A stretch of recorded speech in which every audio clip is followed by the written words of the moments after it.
Ya, hingga kini Amerika Serikat dan Iran terus saling serang. Kedua negara juga saling tuduh langgar perjanjian gencatan senjata. Lantas bagaimana nasib perdamaian antara Washington dan Tehran? Apakah akan tercapai? Untuk membahasnya pemirsa, sudah bergabung bersama kami pengamat Timur Tengah, Hasibullah Satrawi. Assalamualaikum, selamat pagi Pak Hasibullah. Waalaikumsalam, selamat pagi Mas. Gimana kabarnya pagi hari ini Pak? Alhamdulillah, semoga sehat selalu untuk pemirsa juga dimanapun berada. Baik, Pak Salbullah, ini mungkin bisa terangkan juga nih, apa sih menjadi akar utama yang disebabkan konflik AS-Iran untuk sulit diselesaikan, maksud kami? Ya, sebenarnya kalau kita bicara tentang sebab utamanya, untuk mempermudah katakanlah kita ambil dari perkembangan tanggal 8 atau tanggal 9 sampai 10 Juli. Yaitu saya membaginya dalam dua bagian, ibarat seperti fenomena gunung es, yaitu yang di atas permukaan dan di bawah permukaan yang jauh lebih banyak. Yang di atas permukaan secara objektif bisa kita katakan sebabnya adalah pemberlakuan MOU 14 poin yang telah ditandatangani di antara Iran dengan Amerika pada tanggal 18 Juni kemarin.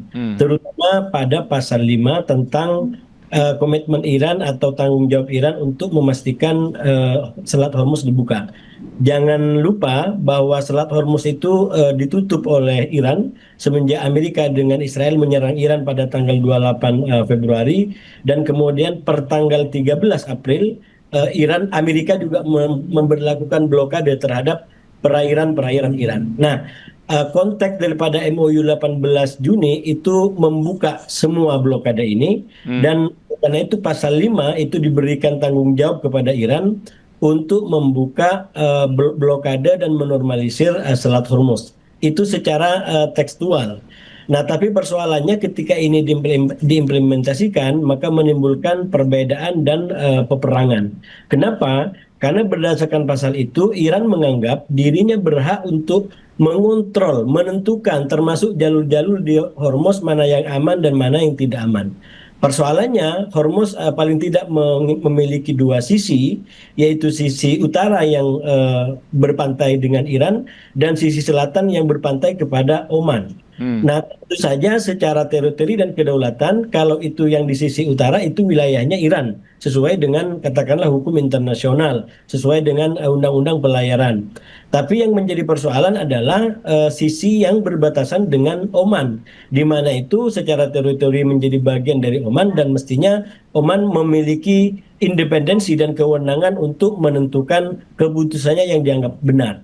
Nah, ini apa namanya normatif. Sekali lagi dalam konteks perdebatan dan apa namanya sengketa seperti sekarang, maka yang normatif bisa dibawa ke sana kemari sesuai dengan tafsirnya masing-masing. Iran beranggapan bahwa sesuai dengan pasal 5, dia berhak untuk menentukan mana yang aman. Nah, oleh karena itu ketika ada kapal yang melintas dari sisi selatan di wilayahnya Oman, itu dianggap sebagai pelanggaran oleh Iran kepada MOU ini. Karena sekali lagi berdasarkan MOU, Iran diberikan tanggung jawab untuk memastikan kelancaran lalu lintas maritim di Hormuz. Nah, sekali lagi Oman bikin keputusan sendiri bahwa silakan di sisi selatan dilewatin dan itu bebas pungutan, bebas biaya. Dan kebetulan negara-negara Arab setuju dengan itu, Amerika juga setuju dengan itu. Nah, ini yang kemudian dianggap oleh Iran sebagai taktik licik, cara licik yang digunakan oleh Amerika untuk apa namanya mengganggu kartu yang dipegang oleh Iran, yaitu lalu lintas Selat Hormuz. Dan itulah yang kemudian memancing kedua belah pihak terlibat dalam perang terbuka. Terlebih lagi, kalau bagi Iran memang Amerika dianggap tidak patuh kepada undang-undang, kepada kesepahaman 14 poin ini. Kenapa? Terutama pada kewajiban untuk memastikan tidak terjadi lagi perang di semua front, termasuk di Lebanon. Nah, itu persoalannya sejak 18 Juni kesepahaman ini ditandatangani, Amerika tidak betul-betul mampu untuk mengontrol Israel, dan Israel memang tidak mau dikontrol oleh Amerika dalam hal itu. Karena itu ketika kesepahaman ini ditandatangani, Israel menganggap tidak terlibat. Dia tidak menyatakan diri sebagai bagian dari pihak yang bertanggung jawab terhadap pemberlakuan kesepahaman ini. Jadi itu kurang lebih sebab-sebab di atas gunung es yang muncul. Walaupun saya juga sampaikan termasuk di TV ini sebelumnya saya sampaikan tidak cukup hanya membaca yang di atas gunung es, yang di atas permukaan.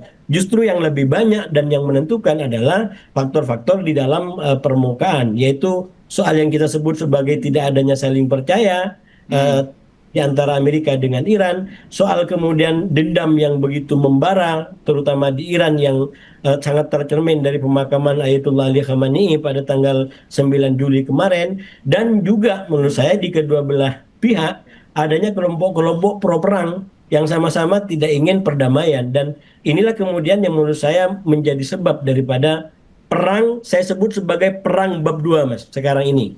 Jadi perang bab 1 sudah dilakukan tanggal 28 Februari sampai kurang lebih 10 Juli, 9 Juli, tapi dari 10 Juli saya minimal secara catatan pribadi saya di sosial media saya sampaikan bahwa per 10 Juli perang ini sebenarnya sudah memasuki bab kedua dan sekarang sudah masuk di hari ke-11 dari perjalanan bab kedua dari perang ini. Tapi kalau sedih Pak Hasbullah menyatakan bahwa ini kan setiap negara punya peraturan atau enggak, ya peraturan sendiri-sendiri ya. Oman punya, Iran punya. Apakah ada negara lain yang bisa intervene untuk bisa menemukan titik temu atau titik terang? Mungkin PBB?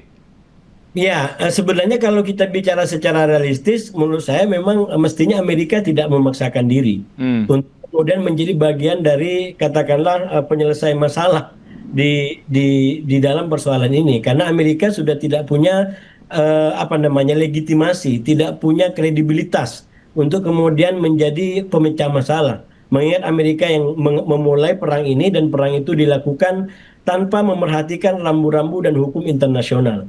Jadi sekali lagi menurut saya Amerika memiliki problem dari segi legalitas dan moralitas yang sangat tinggi. Oleh karena itu kalau kita ini menginginkan ini betul-betul menjadi solusi, maka memang Amerika tidak memaksakan diri, bisa mendorong pihak lain yang jauh lebih kredibel, terutama saya menyebut negara-negara Eropa yang selama ini menjaga jarak dengan perang ini, dan bagi saya itu masih jauh lebih bisa diterima terutama oleh Iran dan juga mungkin negara-negara di kawasan kalau sekali lagi ingin menyelesaikan soal Hormuz ini, karena sekali lagi di perang kedua ini bisa kita sebut sebagai perang Hormuz karena memang titik tengkarnya, titik persoalannya konsentrasi perangnya itu bermuara dan berada di Hormuz, dan kita tahu ketika ini menjadi perang Hormuz maka bukan hanya menjadi persoalan dan kepentingan dua negara, katakanlah Iran dan Amerika, ini menjadi kepentingan bagi masyarakat global karena ini berkaitan dengan pasokan energi, pasokan minyak yang menjadi terganggu gara-gara krisis di Selat Hormuz ini. Baik, tapi menurut Pak Hasbullah sendiri ini seberapa besar ini peluang diplomasi damai agar konflik tidak meluas ke Timur Tengah lainnya? Kalau dilihat dari titik tengkarnya, titik persoalannya minimal untuk beberapa hari ke depan saya melihat potensi eskalasinya masih sangat tinggi ya.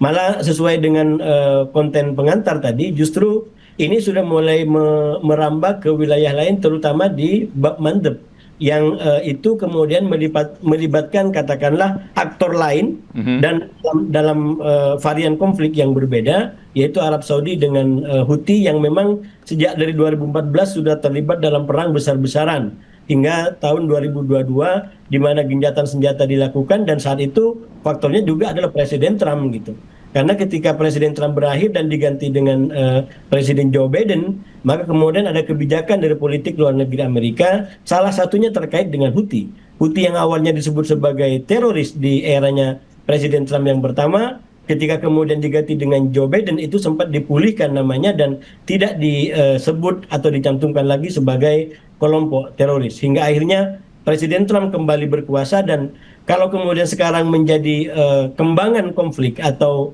bunga-bunga konflik atau bagian-bagian konflik yang terjadi di sekitar Teluk Arab dan Teluk Persia, maka memang ini akan menambah menambah masif, menambah berat daripada dampak dari perang ini. Dan inilah yang saya sampaikan tadi, untuk beberapa waktu ke depan potensi eskalasinya masih kemungkinan besar akan terus meninggi, kecuali memang katakanlah Amerika dan Iran yang sebenarnya juga masih membuka diri untuk diplomasi. Katakan juga kembali kepada menu pengantar tadi, kemarin itu Menteri Dalam Negeri Iran diberitakan sudah berkunjung ke Pakistan, dan bagi saya itu jelas adalah isyarat upaya diplomasi. Dan Menlu Amerika sendiri sempat katakan bahwa dia juga terbuka dengan perundingan, tapi memang sekali lagi siapa yang betul-betul ingin berunding dan atas dasar kepentingan apa, itu yang menjadi persoalan. Dan kalaupun terjadi diplomasi, tingkat kerapuhan, tingkat kerawanannya menurut saya tidak akan jauh berbeda daripada kesepahaman yang telah ditandatangani pada tanggal 18 Juni kemarin. Ya, kita juga tahu kan beberapa kali sudah melakukan negosiasi atau peran mediator. Apakah itu bisa membantu juga untuk meredakan? Ya, menurut saya memang salah satu yang mungkin perlu diperkuat adalah peran mediasi, peran mediator. Ini sekarang hanya dua pihak, yaitu Pakistan dan dan Qatar. Qatar sendiri dianggap menjadi bagian daripada katakanlah perang ini, paling tidak diserang juga oleh Iran karena dia bagian daripada negara Arab Teluk, dan berarti yang betul-betul tidak terkait dengan perang ini itu adalah hanya Pakistan. Itu pun kalau keterkaitan kita definisikan dalam pengertian serang menyerang. Tapi kalau kaitannya adalah kepentingan, kedekatan dengan Amerika, menurut saya Pakistan sendiri juga bagian daripada Amerika atau cukup dekat dengan Amerika, sehingga berarti tidak ada betul-betul katakanlah mediator yang betul-betul berada di tengah. Nah, oleh karena itu menurut saya memang harus diperkuat mediator ini. Saya dalam pertemuan terakhir di iNews, jangan justru ini kayak semacam dalam kesejahteraan rakyat kita itu kayak kertas membungkus api gitu. Maksudnya kalau cuman kecil begini, cuman dua negara begini diminta untuk kemudian bisa menekan Amerika, menekan Iran dalam perang yang sudah berkobar seperti ini, menurut saya itu terlalu sederhana. Karena itu masyarakat dunia, komunitas internasional mestinya mulai menguatkan kapasitas mediator. Ada negara-negara lain yang melibatkan diri, yang secara sukarela mengusulkan untuk menjadi daripada mediator ini, menjadi penguat daripada mediator, sehingga kedua negara paling tidak bisa ditekan. Nah, sekarang ini kan tidak ada yang bisa menekan gitu. Jadi ketika Amerika sudah merasa dirugikan oleh Iran yang memberlakukan katakanlah pasal 5 sewenang-wenang kalau kata Amerika seperti itu, lalu kemudian Amerika melakukan serangan, itu tidak ada yang mengingatkan, bahkan mengingatkan tentang kesepahaman 14 poin aja kayaknya tidak dikeraskan suaranya, bahwa kita sudah tanda tangan, mestinya kita malu terhadap tanda tangan itu kan, itu tidak banyak diberitakan. Dan itu sekali lagi menunjukkan bahwa mediator memang tidak terlalu kuat untuk menjadi katakanlah pendorong dan pemaksa pada tahap tertentu kepada dua pihak yang berperang untuk menghormati paling tidak kesepahaman yang telah ditandatangani. Tapi menurut Anda, apakah negara-negara Eropa yang besar itu, entah itu Inggris, Prancis, mungkin Spain juga, apakah mereka tidak bisa ikut meredakan situasi ini? Saya rasa dengan sikap negara-negara ini tidak terlibat langsung sejauh ini dengan perang ini yang terjadi, maka itu sudah membuat perang ini juga tidak mengalami eskalasi yang lebih meluas lagi. Dan sekali lagi itu mahal juga harganya kalau bagi Eropa, bahkan bagi NATO, karena berarti juga ada kayak semacam persinggungan kepentingan dan posisi dengan Amerika. Dan kita sudah saksikan bersama-sama bagaimana Presiden Trump itu kayak semacam menyindir, mengkritik NATO, bahkan mengatakan akan keluar dari NATO untuk kemudian ya istilahnya karena perang ini. Bahkan pada tahap tertentu saya mengatakan bahwa perang ini, perang bab kedua ini, saya sebut sebagai ujian daripada Trump untuk melihat komitmen NATO.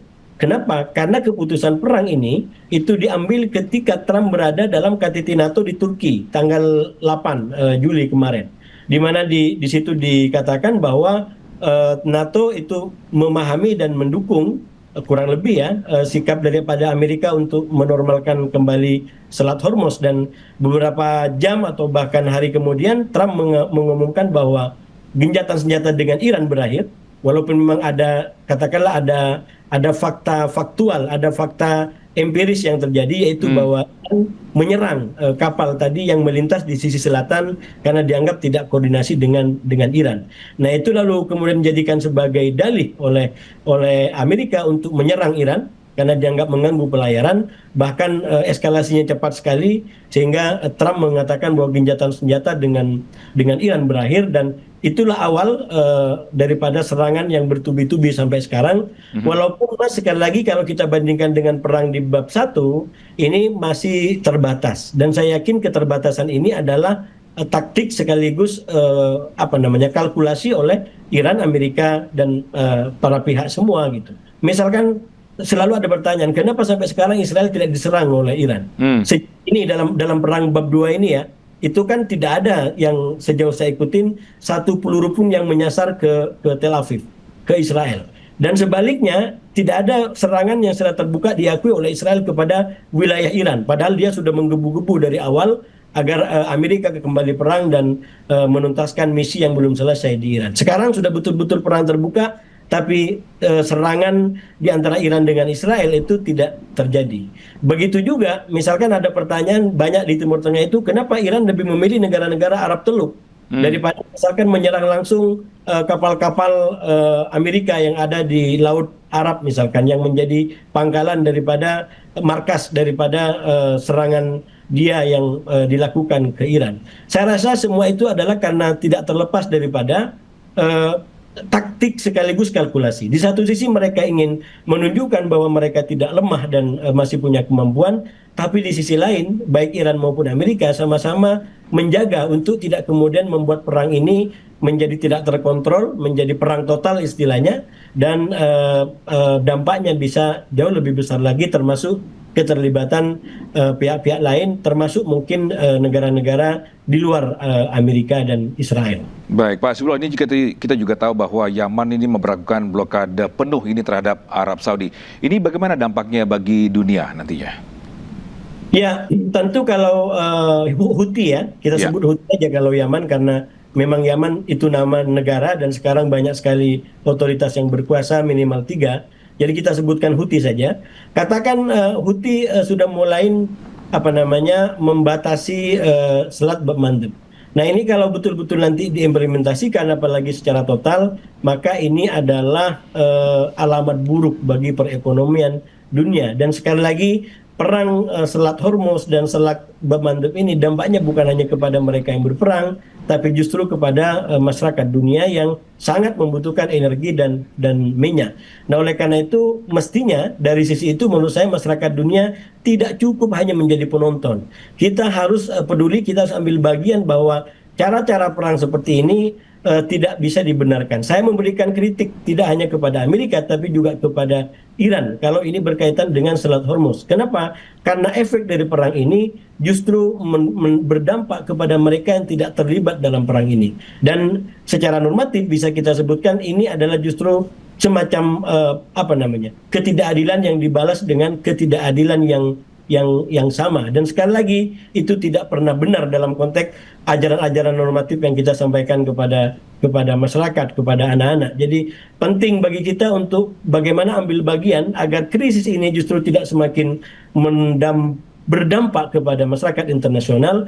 Karena itu mestinya komunitas internasional, kekuatan internasional sudah mulai bekerja secara efektif bagaimana para pihak terutama Amerika dan Iran agar tidak menjadikan Selat Hormuz dan kepentingan masyarakat internasional justru sebagai ajang peperangan. Tentu koreksinya adalah tajam. Yang pertama, kalau bagi Amerika, hentikanlah politik sewenang-wenang. Karena itu yang dilawan oleh Iran. Hentikanlah praktek-praktek untuk kemudian membela, membabi buta satu pihak, satu kelompok, dan kemudian anti terhadap kelompok yang lain. Itu koreksi yang harus dilakukan oleh pihak Amerika. Tapi pihak Iran juga kurang lebih sama. Jangan perlu terlibat dan tertarik untuk mengikuti pola yang membalas ketidakadilan dengan ketidakadilan.